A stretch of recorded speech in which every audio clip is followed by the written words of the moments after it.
ओम शांति। आज नवरात्रे का दूसरा दिन है और इस दिन हम ब्रह्मचारिणी देवी की आराधना करते हैं। तो ब्रह्मचारिणी कौन थी? जिन्होंने अपने जीवन को भगवान के आचरण में पाया, भगवान के आचरण में पली। क्योंकि आज देखा जाए कि हम ब्रह्मा की औलाद ब्राह्मण कहलाए, लेकिन वो ब्राह्मण श्रेष्ठ तब बनते हैं जब उसके आचरण में अपने जीवन को बिताते हैं।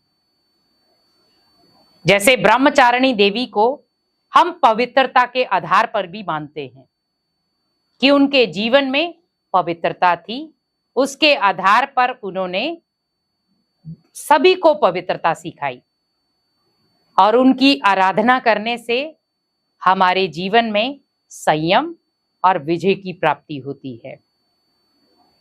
यहां पर ब्रह्मचारिणी देवी के हाथ में हम कुछ चीजें दिखाते हैं।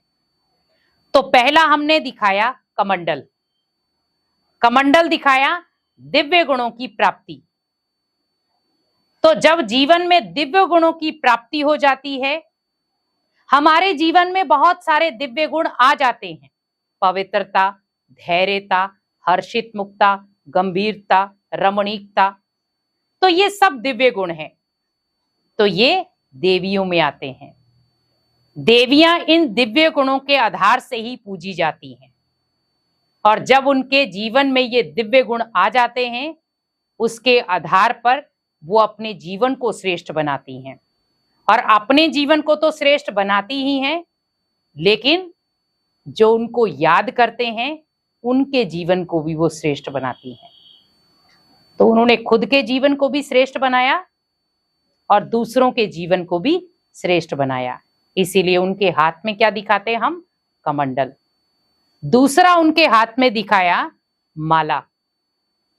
तो माला का भाव अर्थ ये है कि माला हमें गुण रूपी माला पहनाई। आज देखा जाए हम माला फेरते हैं, कोई राम राम करके फेर रहा है, कोई शिव शिव करके फेर रहा है, कोई देवियों की आराधना के आधार पर फेर रहा है कर। लेकिन देवियों के हाथ में माला क्यों दिखाई?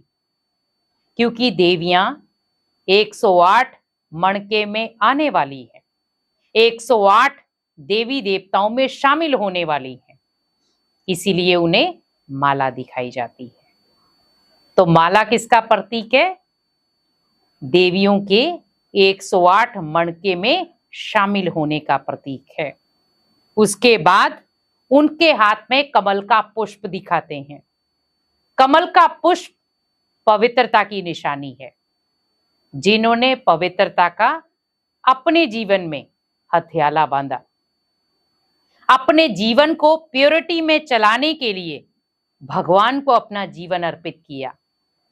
और जब हम भगवान को अपना जीवन अर्पित करते हैं तो वही सच्ची ब्रह्मचारिणी है। क्योंकि ब्रह्मचारिणी मीन्स जिन्होंने भगवान को धक से अपना जीवन दिया, सोच सोच कर नहीं। आज हम ब्राह्मण तो हैं, लेकिन हम जो नित्य नियम चाहिए वो नहीं कर पाते। लेकिन ब्रह्मचारिणी देवी ने अपने जीवन में जो भगवान ने उसे नित्य नियम सिखाए वो सब उसने अपनाए। इसीलिए आज उसका गायन पवित्रता के आधार पर हो रहा है। जैसे कमल को दिखाते हैं कीचड़ में रहा लेकिन न्यारा प्यारा, उसी प्रकार इस देवी ने भी अपने जीवन में संसार में रहते हुए अपने जीवन को उसने श्रेष्ठ बनाया।